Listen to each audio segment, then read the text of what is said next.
Local government elections are just over a week away and there will be challenges for all incoming councils. But the next Toowoomba Regional Council already faces the possibility of a lengthy and costly court battle. A group of Darling Downs farmers claims its use of wastewater was a contract based on a handshake. But the council decided to sell that water to a mine. And as Kathy McLeish reports, farmers taking the high moral ground are demanding compensation.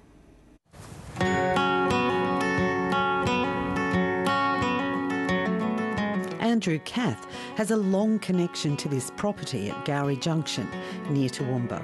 My family started here. I'm actually the fourth generation dairy farmer, so we've been here about 70 plus years on this particular farm.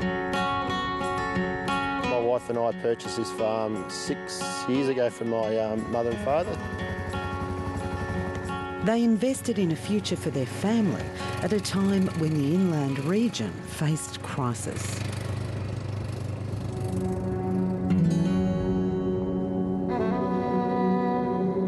Toowoomba's dams are now at a combined level of just over 14%. By the end of this year, 75% of the city's water needs will be supplied by bores. The region was under severe water restrictions, and with no end to the drought in sight, authorities were desperately searching for solutions to the crippling water shortage. But the outlook wasn't so bleak for Andrew Cath and his neighbours. We believe we had the security of the water coming out of Toowoomba, Garrioki Creek, to give us that security that we really needed to be able to farm here into the future. This waterway forms part of the Garrioki Creek system. It stretches for 120 kilometres through black soil country from Toowoomba through to the other side of Dalby. In the late 1940s, the Toowoomba City Council began releasing its recycled wastewater into the system, and for 70 years irrigators have been disposing of that by pumping it onto their crops. It was a relationship that was beneficial for everyone involved. It provided water security for the farmers, and it dealt with what potentially could have been a difficult problem for the council by preventing that wastewater continuing into the Murray-Darling Basin. We do feel betrayed, and morally they were very wrong in what they did. Rod Sleeper heads the Garrioki Irrigators Group, which represents more than 100 producers in the area. He says for decades the Toowoomba City Council had guaranteed and delivered 18 to 22 megalitres of recycled water a day from the Watala sewage treatment plant into the creek system. They always gave us the assurance that the water would always be available. But he says 5 years ago, the irrigators began discussions with the council about water security. In the Toowoomba Chronicle, there was a story that the Toowoomba City Council had sold the water to New Hope Coal. We've been just pushed aside and with no consultation whatsoever.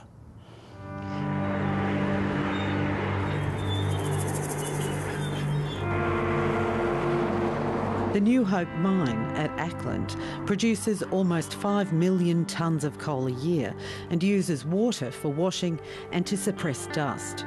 The Toowoomba City Council found that selling water to the mine was a better deal. Well, my clear understanding is that the Toowoomba City Council, prior to the life of Toowoomba Regional Council, chose to sell the water to the New Hope mine at Ackland. And I don't have any serious knowledge about, in-depth knowledge about any of that. I do know that when I inherited this job, the deal was well and truly done. Whilst that agreement is commercial in confidence, I'd suggest to you that it's probably helping us balance the books in our water business. The council's contract with New Hope came into effect 2 years before the drought broke. The irrigators have had to invest in new infrastructure. Rod Sleeper has diversified his business into grain storage. Will it be enough to replace what you think you've lost out of the irrigation? No, I don't think so. Nothing replaces permanent water. At Andrew Cath's dairy, there have been major changes too. Kathy, as you can see, the centre pivot here is one of the first things we implemented to be able to use our water more efficiently and at a shorter period of time, because we had the water, couldn't get it onto our paddocks. In 2007, the Toowoomba City Council defended its actions on the basis that the irrigators didn't have a contract. Solicitor John Edgar says the council deal with the irrigators has been on the record for decades.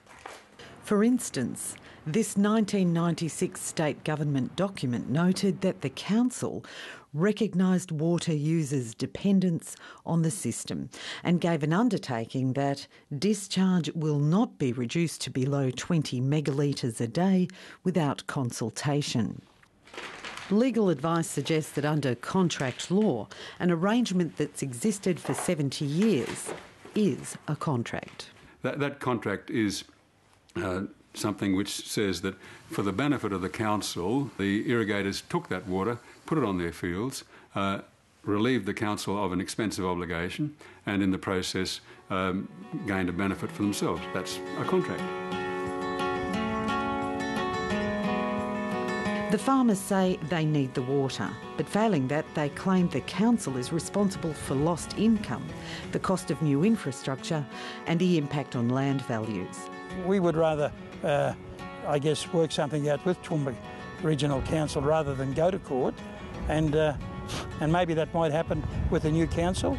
It is my understanding that there's a good chance of litigation, so we just have to take that as it comes, and we as the Toowoomba Regional Council will have to answer the call on behalf of the former council who made the decisions. But apart from that, I would think that level heads I'd hope level heads would prevail, and that we can sit around a table and see what we can do about it. So yeah. Do you worry about what's going to happen? Yeah, I do worry about it, because I love farming.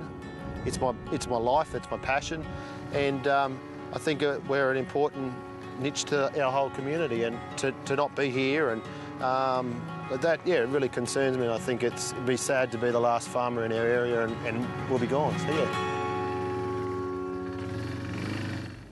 Kathy McLeish reporting, and there'll be more on that story on Landline Sunday at midday on ABC1.